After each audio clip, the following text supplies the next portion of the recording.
Good afternoon, everyone. Having a session immediately after lunch, I'm beginning to understand what health professionals were feeling before the pandemic, which is a neglect and a lack of attention. But I'm really pleased to be doing this session today because in many ways, it's really one of the most crucial issues facing us. The word unprecedented has become an overused word. But 2 years ago, no one could have predicted that entire world economies would come to a halt, that human traffic would actually stop, and that 7 billion people would collectively fear a word as simple as the wave. But having gone through that devastating experience, the thing to really ask is, what are the lessons we have learned? And we are not even entirely out of it. So the focus of our session today is going to be, what are the lessons, what are the psyche shifts, what are the priority shifts, the policy shifts, and what have been some of the triumphs, and in keeping with the theme of the conclave, what shape can a better normal take? To answer those questions, we have an exceptional speaker today. Sir Malcom Grant has been the Provost and Vice Chancellor of Cambridge University, University College of London. He's currently the Chancellor of York University, but his most crucial intervention has been to be the founding chair of the National Health Services in Britain. The NHS is deemed to be like a religion in Britain, more sacred, more trusted than the BBC, the monarchy, and religion put together. So in a way, you could say we have the Pope of British health here today. He, when he was the chair, presided over a budget as large as $130 billion annually, and he played a huge role in shaping the NHS. He's also the head of a Plus Alliance, which is a coming together of the University of New South Wales, York University, and Arizona State University, and their focus is on sustainability, public health, and the intervention of technology in creating a better world. So thank you very much for joining us, Sir Malcom. Shoma, it's very good to see you, and thank you so much for the invitation. Good afternoon to everybody in the hall.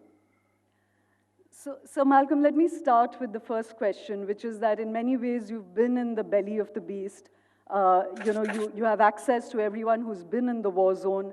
Sir Simon Stevens, who's declared like a war hero in Britain, was your protege. So the first question is, have we turned the corner? Are we over the worst? Or are we still going to face a third wave? I think it's a really difficult question. I think we are turning the corner. But I wouldn't underplay that this is still a raging pandemic. It's still a raging pandemic across the world. We're seeing death on a scale that we've never seen before. And when I look at the daily charts that come from what I think is the most reliable source, which is the Johns Hopkins University Coronavirus Dashboard, it leaves me still with some quite deep concerns. We're seeing, even in the United States, about 53,000 deaths per week from this pandemic. In Europe, the incidence of cases has continued to remain quite high, but the hospitalizations and death rates have come down.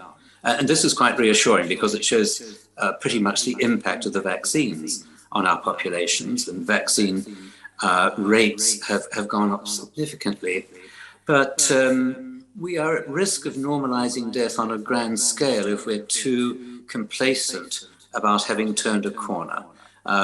For me also, I think the big challenge for the coming weeks is winter in the Northern Hemisphere, when our populations are more inclined to be indoors, where transmissibility could be greater, holds out a big challenge for all of us in the Northern Hemisphere.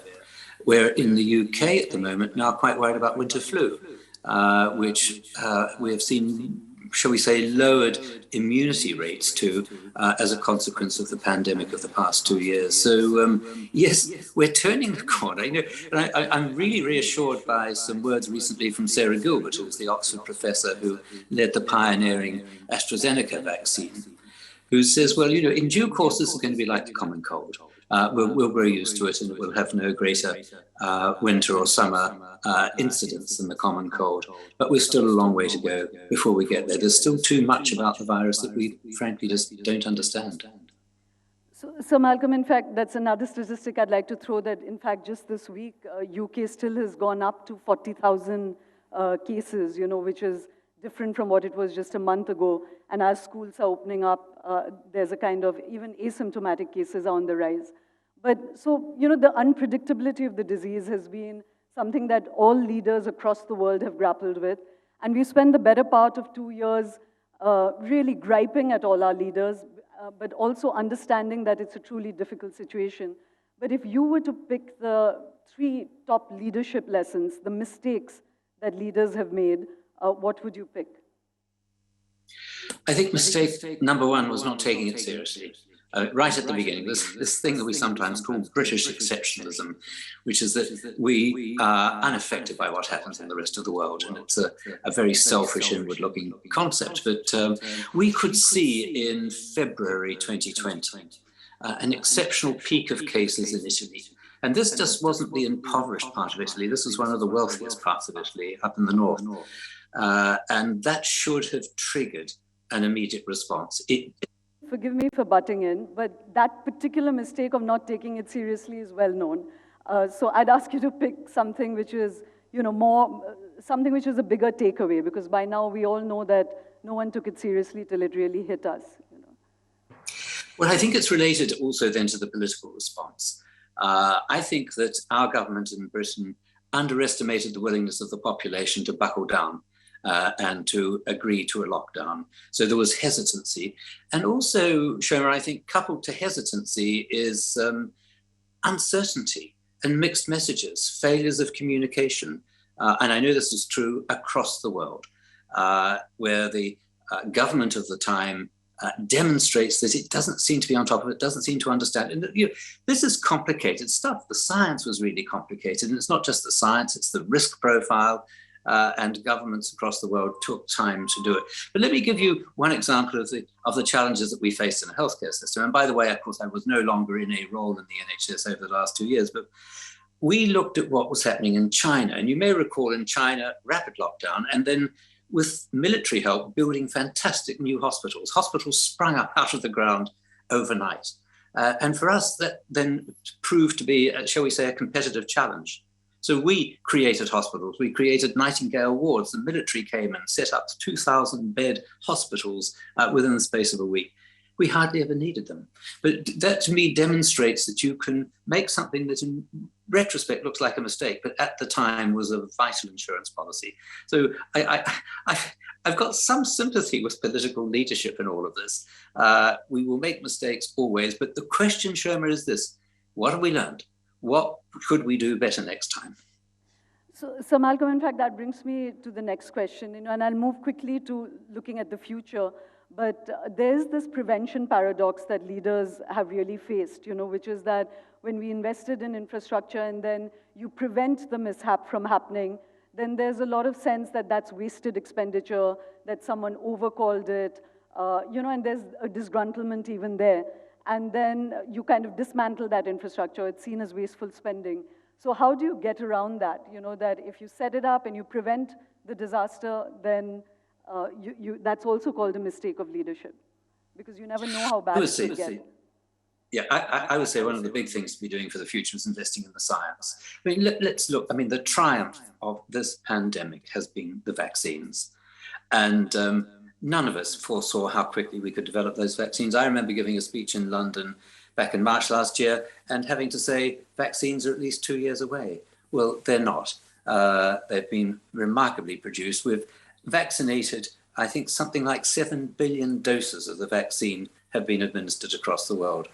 So I would say that's something that if we don't seize on that, if we don't now invest in further vaccine development for the future, then we've really lost the opportunity. If we can understand that science offers us a way out of the black hole of these terrible, terrible viruses, then we've missed a real opportunity.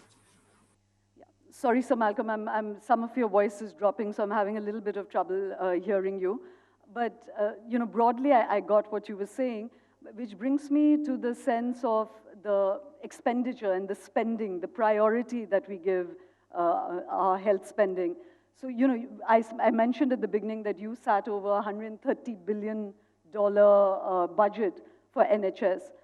And yet, there was difficulty in dealing with this, So, but just in terms of priority, and when you were mentioning that 7 billion people have been, that vaccines have been made available, I do want to share that though India went through a crazy, very, very devastating second wave, and there were a lot of mistakes made by the government, but 5 months later, India has administered 930 million vaccines, The US has done 400 million, UK has done 94 million.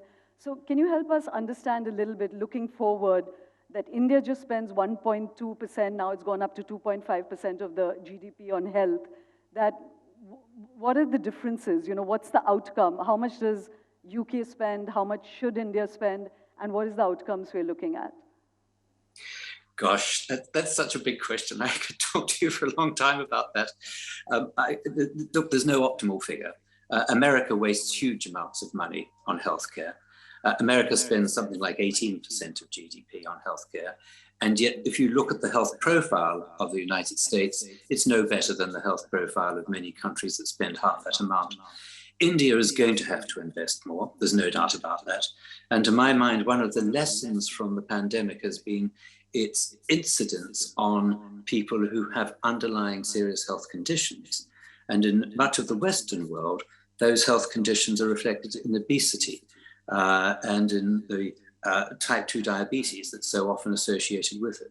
And this is where hospitalizations have occurred and a high mortality rate amongst vulnerable populations. So we need to invest more in our healthcare systems to try to improve the overall health of our populations. Malcolm, if you just hold on for a second. Are you all hearing a drop? Because I'm really finding it hard to follow what he's saying. Is the audience having a similar drop? Yeah. I'm sorry, Sir Malcolm. I'm just going to refocus that question. I'm also having a bit of difficulty hearing you. So, I apologize. The sound is faulty. Can we just hear your take on how much the UK spends on health and what the NHS has got right? It's government expenditure. So are there any lessons that, say, India or any other country can learn from the way the NHS has been run and constructed and how much spending is done on it? You opened our session by talking about the NHS as a national religion. And there's a great sense in which it's a community enterprise in the UK, and that's not common across the world. Secondly, we spend about 8 to 9% of GDP on healthcare. Across Europe, it's more like 11%. If I look at the Nordic companies in France and at Germany, Nordic countries, France and Germany, there's no optimal figure. The real question is, how do we get high quality healthcare at lowest possible cost? When I look at India, it's obvious that more money is going to need to be invested in healthcare.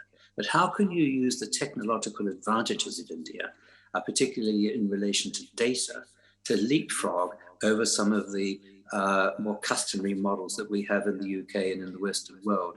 To me, much of the future of healthcare is going to be about data. How we understand and profile the health of the population, how we use data and AI to develop new drugs, and how we digitize, for example, imaging and its interpretation. I think these things are going to hugely improve the quality of healthcare. India's got an opportunity, without imagining that it needs to move to 10% of GDP, an opportunity to make significant change in what is already being done. So Malcolm, I'm going to come to what India is doing, and the Prime Minister's just announced the National Digital Health Mission, and I want your perspectives on that.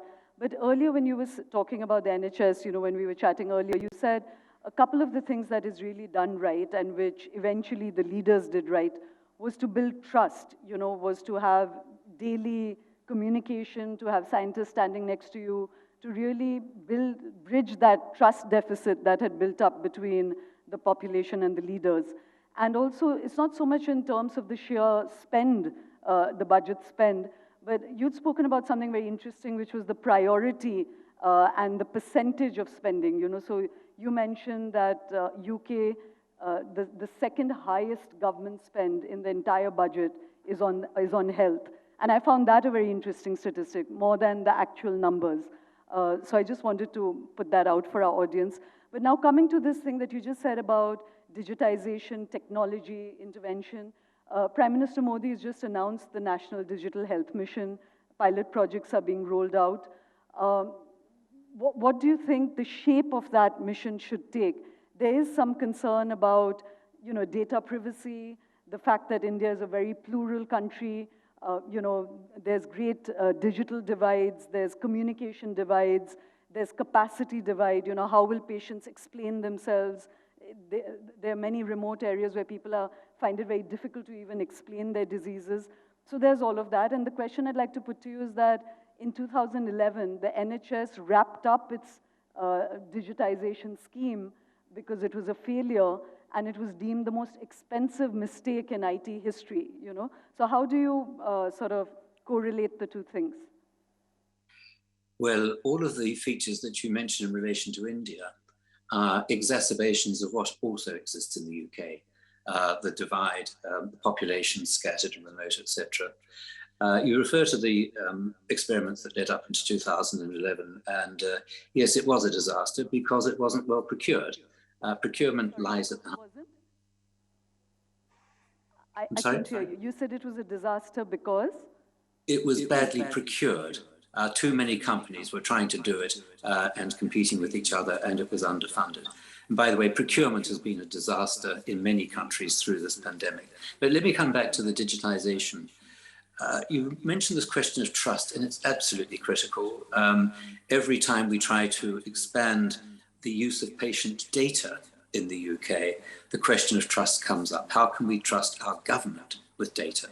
I think people are willing to trust the NHS and doctors with their personal data. And we need to break through some of the privacy barriers to ensure that data follows the patient in whatever care setting they find themselves. But what we need to be able to do is have much more transmissibility of data across the system so that we can deploy new data methods of diagnosis and therapies, but at the same time retain people's trust. And I think it's doable. I don't think this is rocket science, but I think the answer has to be it's the patient who controls the use of their data.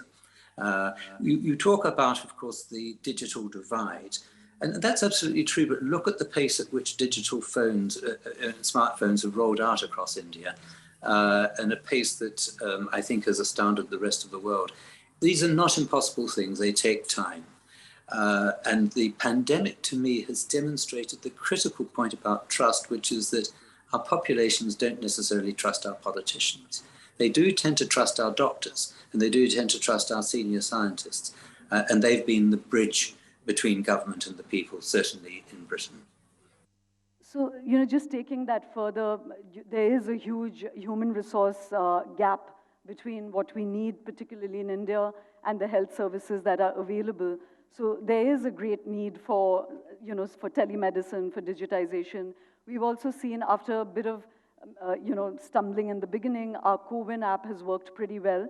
But a very interesting aspect of that was a kind of hybrid format, which is that there is digitization for those who can access it, but there's also great focus on those who can't access digital technology, so it's a kind of hybrid model.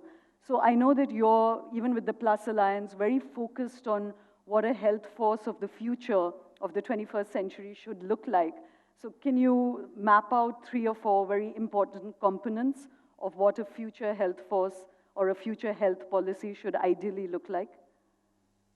Yes, thank you for that question. I think 2 or 3 things. First of all, what is the healthcare workforce of the future going to have to do?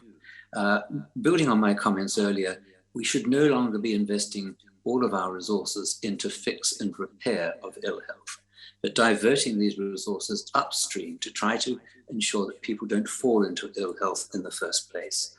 Also, I can see new technologies coming through that will allow us to have much earlier detection of disease in a population and in individuals.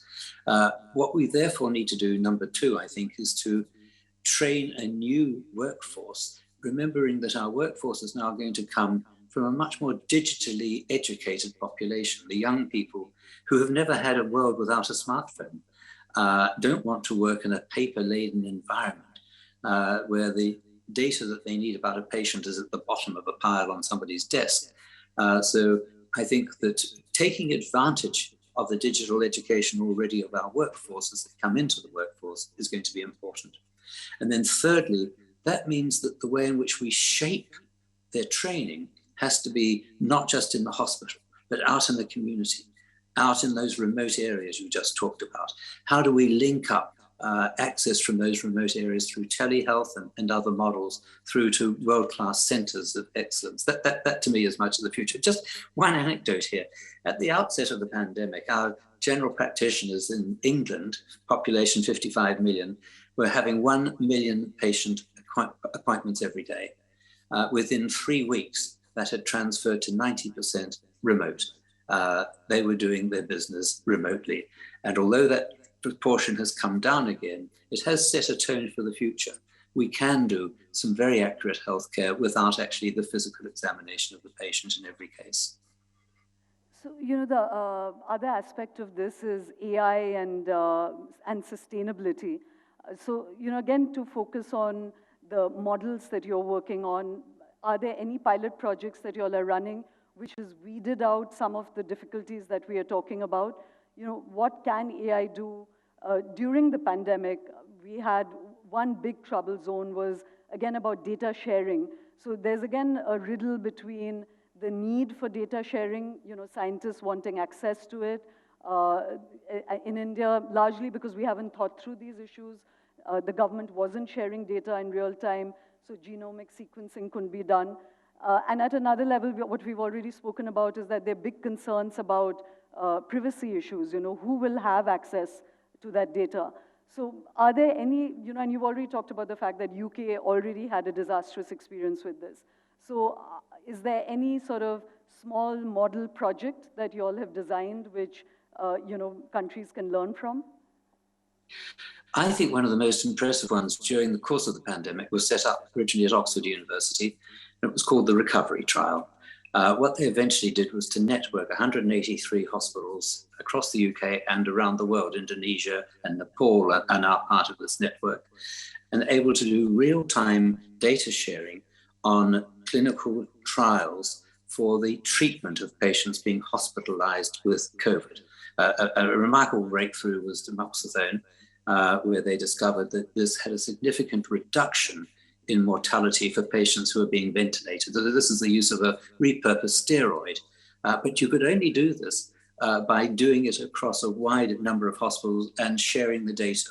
Now, you couldn't always get patient consent because the patients were by definition unconscious, but you nonetheless were able to demonstrate that the sharing of data on this scale was critical in real-world trials to understanding outcomes, which have helped to save thousands of lives. Right. So just one other discussion about the economic aspects of this, that, we've learned now through the pandemic that we don't treat health with a kind of priority, but it creates low productivity, economies ground to a halt. So we've really seen the true cost of that health. So in terms of a country like India, I know that the Plus Alliance is wanting to bring projects into India. Even at a state level, what do you think? Have you done any modeling on what health expenditure should be? What should be the numbers of our workforce? Should there be more focus on technology? Just specifically on India, what are your thoughts? I think on India, the cost versus the benefit. On India, the complexities are enormous, as you know far better than I do, and the state variations are very significant. It seems to me that what is needed is very clear central government leadership, but also strong state leadership. And one of these issues that follows from that is that you'll often get quite differential performance in different states. And that, I think, is the price that we have to pay for encouraging the devolution of responsibility to the level where it actually can work. And of course, social conditions are different in each of the states. So I'm hesitant to offer any sort of overall clarity about it. But two things stand out. One is that the level of investment in healthcare in India is remarkably low for a nation whose economic growth is much greater than it used to be. And if I compare it with other nations around the world, it's clear that further investment is needed to be put into it. But secondly, it doesn't all need to come from government sources. The private sector, as we see in America, can be an enormous driver of change and of improvement in healthcare systems. I don't want to go into positions in individual states because I certainly do not have the intellectual coverage to be able to do that. But from my experience elsewhere in the world, what is so important is that this is not about hospitals, it's not about equipment, it's not even about money, it's about people. And it's the dedication of healthcare professionals that makes the huge difference between effective health systems and ineffective health systems. So just to end on, Sir Malcolm, there are two other paradoxes. One is that when we are, sort of admiring the model of the NHS, that's a highly, in a way, centralized, unified, homogenic structure, publicly funded by taxing people. I think 90% of it is funded by public taxation. And it's clearly a good model. But in India, we're going the opposite way, which is of extreme privatization of health. But, Adar Poonawalla was supposed to join us. We've seen how he pulled through for us. 80% of the vaccination that's happened today has come out of the Serum Institute. So, there are success stories in all models. But the last paradox I want to ask you about is, now that we're moving forward, having gone through this devastation, what should the focus be on more if we have to really prioritize something? In terms of public health, should the focus be on prevention or on treatment, on infrastructure or on programs? Where would you place if you were to sort of weigh in on that? Where should the balance lie? So first of all, just to say, I am a huge fan of the Serum Institute. And what a helter-skelter ride Mr. Poonawalla has had over the past couple of years. So let me just record the world's thanks to the Serum Institute. To answer your question directly, it's inevitable that we've got to focus much more on prevention. Our healthcare systems are from the 1940s and 1950s, and their model was to intervene where life was seriously at risk. We can't operate like that. And one thing that really I have learned from this ghastly pandemic is the investment in public health and population health has to be a major priority for our future. It's population health in the sense of trying to protect people from such horrible diseases in the future. That involves investment in science, but it also involves looking at why our populations are growing fatter, why they are more vulnerable to ill health. And as they age, why isn't it people are aging healthily and not just aging as a fact? So there's an enormous amount to do for government for the future. Also for the private. No system in the world can operate without public funding. Otherwise, you'll get huge disparities. Even in the United States, half of the healthcare expenditure comes from the government. It's a myth that this is entirely market-driven. Governments are there to drive out wide disparities in the quality of healthcare and in the health of the population. Just when you said population health, what exactly did you mean by that, Sir Malcolm? Can you quantify that or talk about something specific? We are focusing a lot on therapeutics, but what is population health? Well, let me put it in terms of an expression that's often used, which is the social determinants of health. And health is not simply a factor of our genes, and it's not simply a factor of our healthcare systems. Best estimates are that the health of a population is only dependent to about 15% on the healthcare system.